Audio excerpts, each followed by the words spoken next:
Maligayang pagbisita at pagbabalik po sa ating munting channel. Narito na po, ang karugtong ng ating istorya. Ika-6 na kabanata. Ang balik ng kadiliman. Makalipas ang ilang araw mula sa sagupaan sa harap ng ospital, ang baryo ay nananatili pa rin sa anino ng takot. Ang mga kalalakihan ay nagbabantay sa gabi, dala ang kanilang mga gulok at pana na sinabuyan ng bawang. Ang mga kababaihan naman ay nagdarasal sa kanilang mga altar, umaasang maprotektahan ang kanilang pamilya. Ngunit kahit sa gitna ng kanilang paghahanda, alam nilang hindi pa tapos ang laban. Si Elias at Aling Bising ay abala sa pag-aaral ng mahiwagang aklat na naiwan ni Dr. Salazar. Ang bawat pahina ay puno ng kakaibang simbolo at inscription na tila gumagalaw sa kanilang harapan. Sa tuwing sinusubukan nilang bigkasan ang mga salita, ang kanilang mga labi ay parang nangangawit, na tila may puwersang humahadlang sa kanila. Hindi natin ito mauunawaan ng mag-isa, sabi ni Aling Bising, ang kanyang mga mata ay puno ng pag-aalala. Kailangan natin ng tulong mula sa isang taong mas nakakaalam tungkol sa mga ganitong uri ng mahika. Ngunit sino? Tanong ni Elias. Wala namang ibang mangkukulam o albularyo na may sapat na kaalaman dito. Meron, sagot ni Aling Bising habang nakatitig sa isang pahina ng aklat. Ang matandang si Mang Celio. Siya ang dating kasamahan ni Lola Sabel bago ito nawala.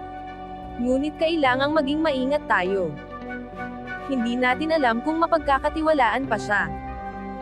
Kinabukasan, naglakbay sina Elias at Aling Bising patungo sa liblib na bahagi ng kagubatan, kung saan naninirahan si Mang Celio. Ang daan patungo roon ay napuno ng alingawngaw ng mga kuliglig at tila malamig na hangin, kahit tirik ang araw. Nang marating nila ang kubo ng matanda, bumungad sa kanila ang isang lalaki na tila hindi tumanda sa kabila ng kanyang puting buhok. Alam ko kung bakit kayo narito, wika ni Mang Celio bago pa man makapagsalita ang dalawa. Ang aklat ni Sabel ay isang sumpa at biyaya. Hindi ito basta-bastang binubuksan ng walang kapalit. Inilahad ni Aling Bising ang kanilang sitwasyon, ang halimaw na si Dr. Salazar at ang mga kasamaan nitong dulot sa baryo. Sa halip na sumagot agad, tumawa si Mang Celio, isang halakhak na tila bumalot sa buong kagubatan. Kung talagang nais niyong talunin ang halimaw, kailangang magsakripisyo. Ang kalikasan ng aklat na ito ay nangangailangan ng isang buhay upang magbukas ang buong kapangyarihan nito. Natigilan si Elias. Hindi namin maaaring gawin iyon. Hindi na dapat may mamatay pa dahil sa aklat na ito. Ngunit ngumiti lamang si Mang Celio. Kung ganoon, kayo na ang bahala. Ngunit tandaan nyo, habang tumatagal, mas lalakas ang halimaw na iyon. At sa bawat gabi, mas maraming buhay ang kukunin niya. Samantala, sa baryo, si Dr. Salazar ay tahimik na bumalik. Hindi siya dumaan sa karaniwang daan kundi sa mga anino ng kagubatan. Ang kanyang anyo ay halos hindi na makilala. Ang kanyang balat ay tila natuklap at napalitan ng makintab na itim na kaliskis. Ang kanyang mga mata ay nagliliwanag sa dilim, at ang kanyang pangil ay bumagsak sa kanyang dibdib. Sa loob ng kanyang ospital, naghanda siya ng ritual.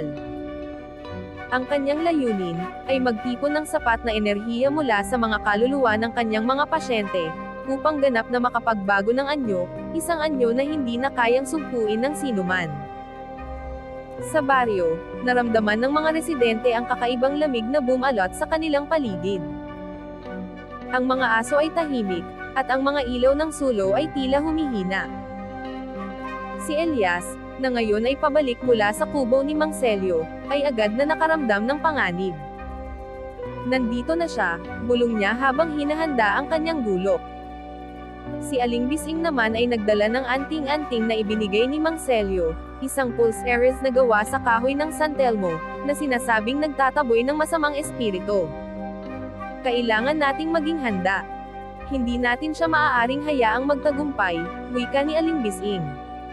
At sa gabing iyon, muling naganap ang sagupaan. Ngunit sa pagkakataong ito, mas malakas, mas madugo, at mas nakakakilabot ang halimaw na kanilang kinakalaban. Hanggang dito na lang po muna. Maraming salamat po sa pakikinig. Pwede po bang humingi ng subscribe bilang pagsuporta sa ating munting channel? Hanggang sa susunod po muli. Stay safe and God bless.